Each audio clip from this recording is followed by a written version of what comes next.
Hello and welcome back to Mossy Minis. I'm MJ. Today is double Defilers. They're getting the same treatment as the crawlers from my last video. You already know the deal. Lots of stripes and lots of fun. As always, some dust protection and the best primer I've used so far, Matte White from Monument Hobbies. That's all going into the Mobius 0.3 from Gallery. I'll tell you why it's my fave in a little bit. I still don't own black primer, so back again with the Black Legion before a healthy coat of Chroma Air in the color Aluminum. You can grab a bottle and help me out by clicking the link down below. I still can't get over how shiny it is, but it'll get dulled down a little later.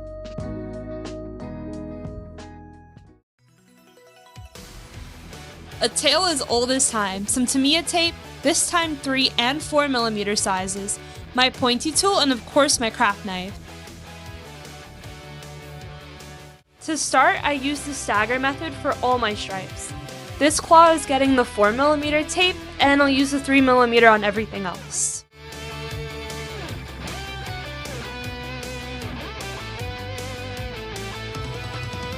Before I try to paint these stripes, a little vision enhancement. Now would also be a wonderful time to drop a comment as well as a like and hopefully a subscribe. 2 layers of matte white go on first with a slightly larger brush since these are 4mm stripes. I typically use a 00 or 0 for my 3mm ones, and then that's gonna get a coat of Bad Moon's yellow on top once it's dry.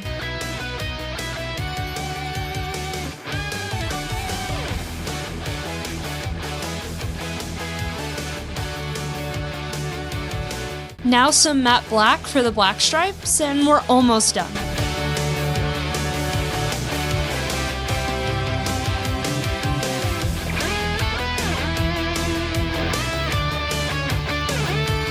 So now that the stripes are done, with that same matte black, I'm going to pick out a couple panels on these guys to create a little visual interest.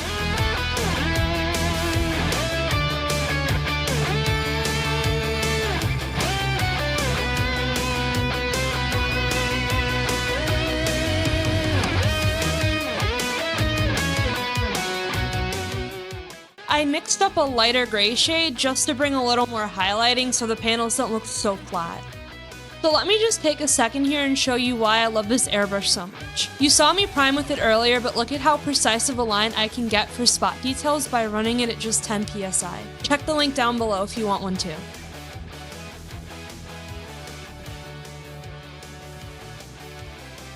A quick coat of oil stains from Army Painter to help dull the shine and get it looking less like a T1000 and more like an Iron Warrior.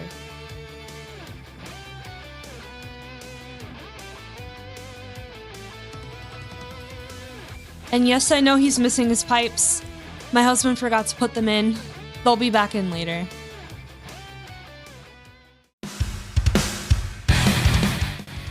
For my Iron Warriors trim, I always start off with a base of Balthazar Gold.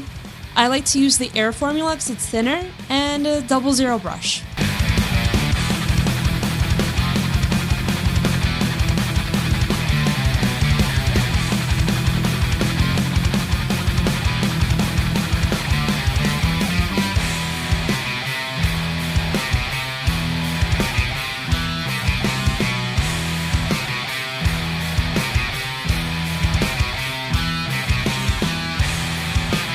A quick dry brush of Runelord Brass to get the trim a little brighter. Sorry for not recording all the trim painting, I kid you not, it took me a good 2 days. So if I missed any, that's our secret.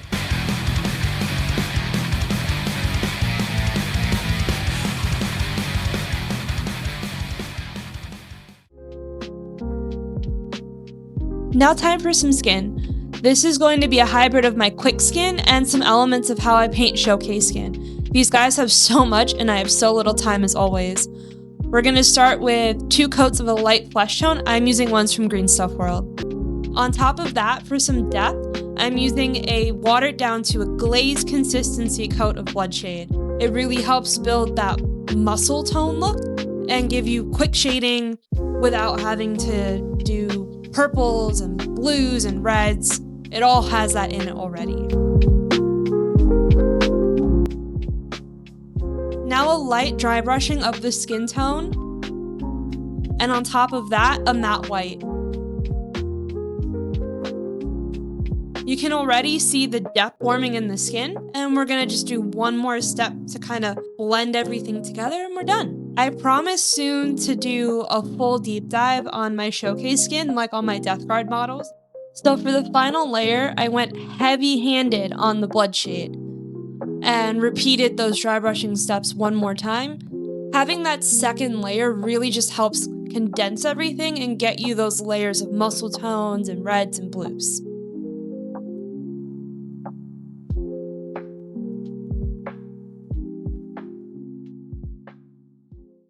The last time I tried to show you guys how to make these bases, I glued my hand to the desk. So here's the materials and a little editing magic. First up, aquarium rocks. You could use ones from outside. Also, you'll need some super glue. Matte finish brick colored paints, you'll want one dark, one light. Martian, Iron Earth, and Iron Crust. Dark Rust from Army Painter and Elven Flesh from Green Stuff World. Some Asterath Red, and lots of dry brushes. So let's break this down. First, get some super glue down and kind of sprinkle the rocks in clusters. Now you can either airbrush or brush on your darker brick color. After that, a heavy layer of iron crust, including all those rock piles. That's what's gonna help blend them in more and make that crackly look on top. In the large empty spots, you have two choices. Either use iron earth or some plain basing sand. We're gonna up the texture even more with some dark rust. Just splatter it on there, the thicker the better. Once everything is dry, time for our dry brush layers. First, some Asterath Red in the low points to create shadows. Starting off with the lighter brick color on all those wide open spaces and the edges of the base. Then the whole thing is getting finished off with elf flesh, hitting all the tops of the rocks and the very edges of the base in an upward motion. I can't talk final details without these markers coming up, so let's do a quick look into them. These are the metallic markers from Gallery. You get 10 in a pack, and I personally love the bright metal tones, so the silver and the aluminum are my most used. They make a great, quick and easy way to shine up the edges of claws, guns, swords, the list is endless. You can see how smooth they go down even on a rough surface, and after about 3 minutes, completely dry to the touch, no worries about smearing. Okay, let's get to those final details. I know you're itching for a reveal.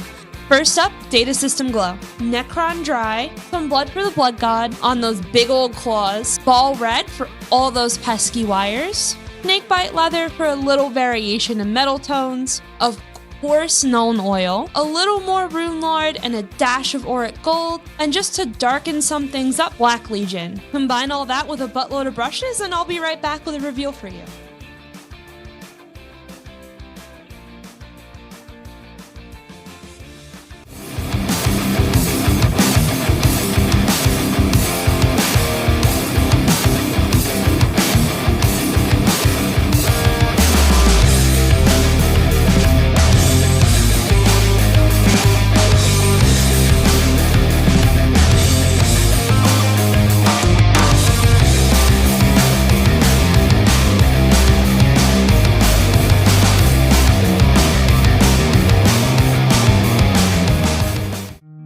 Thank you for sticking with me through this whole thing. Every like, comment, share, and subscribe gets us a little further down that road to 500 subscribers. I'll see you in the next one.